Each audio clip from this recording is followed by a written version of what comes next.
Hello बच्चों, चलिए प्रश्न को देखते हैं। प्रश्न है, दी गई समांतर श्रेणी के प्रथम 4 पद लिखिए जबकि प्रथम पद ए और सार्वंतर डी निम्नलिखित है। हमें प्रथम पद 4 दिया गया है और सार्वंतर डी हमें ऋणात्मक 3 दिया गया है।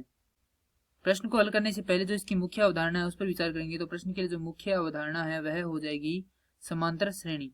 अर्थात हम यहाँ पर यह देखेंगे कि जो समांतर श्रेणी है उसकी परिभाषा क्या होती है।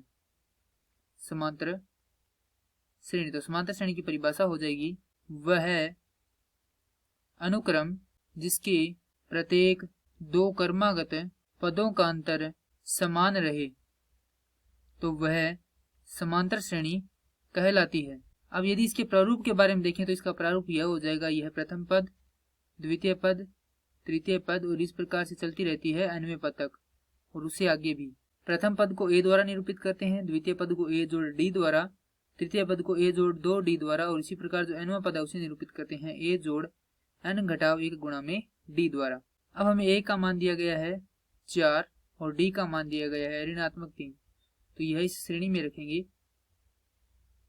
a का मान हमारे पास प्राप्त होगा यहाँ से प्रथम पद 4 4 जोड़ ऋणात्मक 3, 4 जोड़ ऋणात्मक 3 गुणे 2 और इस प्रकार से चलती रहती है।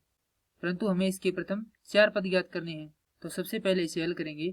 तो जो प्रथम पद होता है उसके लिए सूत्र होता है a प्रथम बराबर a, और यह जो पद है वह nवें पद से के सूत्र से आया है और nवें पद का सूत्र हमें यहाँ पर प्राप्त हुआ था कि an बराबर a जोड़ n घटाव 1 गुणा में d, जो कि क्या है यहाँ पर दिया गया है। यदि हम n का मान 1 रखते हैं तो यह पद पूरा क्या हो जाएगा, शून्य हो जाएगा। तो हमारे पास क्या बचेगा, केवल a बचेगा। तो a प्रथम का मान हमारे पास प्राप्त हो जाएगा a। इसी प्रकार a द्वितीय का मान हमें प्राप्त होगा a जोड़ d, तृतीय पद का मान प्राप्त होगा a जोड़ 2d और चतुर्थ पद का मान हमें प्राप्त होगा a जोड़ 3d।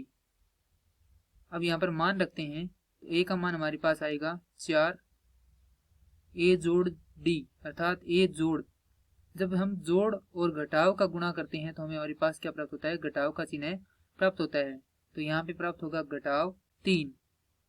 आगे वाले पद में होगा 4 घटाव 3 गुणा 2, उससे आगे वाले पद में होगा 4 घटाव 3 गुणा 3। क्योंकि यहाँ पे जोड़ का जो चिन्ह है वह किस में परिवर्तित हो रहा है, ऋणात्मक में हो रहा है। क्यों हो रहा है, क्योंकि यहाँ पर जो सार्वंतर डी है उसमें क्या है, ऋणात्मक चिन्ह है, जो कि क्या कर रहा है, धनात्मक से गुणा करके ऋणात्मक बना रहा है। तो यहाँ से जो हल करेंगे तो हमारे पास प्रथम पद होगा 4, द्वितीय पद होगा 1, तृतीय पद होगा ऋणात्मक 2, चतुर्थ पद होगा ऋणात्मक 5। इस प्रकार से आगे चलते रहेंगे। हमें केवल इसके प्रथम 4 पद लिखने थे, तो इसके प्रथम 4 पद हो जाएंगे 4, 1, ऋणात्मक 2, ऋणात्मक 5। और यही क्या इस प्रश्न का उत्तर है। मैं आशा करता हूँ कि यह प्रश्न आपको समझ में आया होगा। धन्यवाद।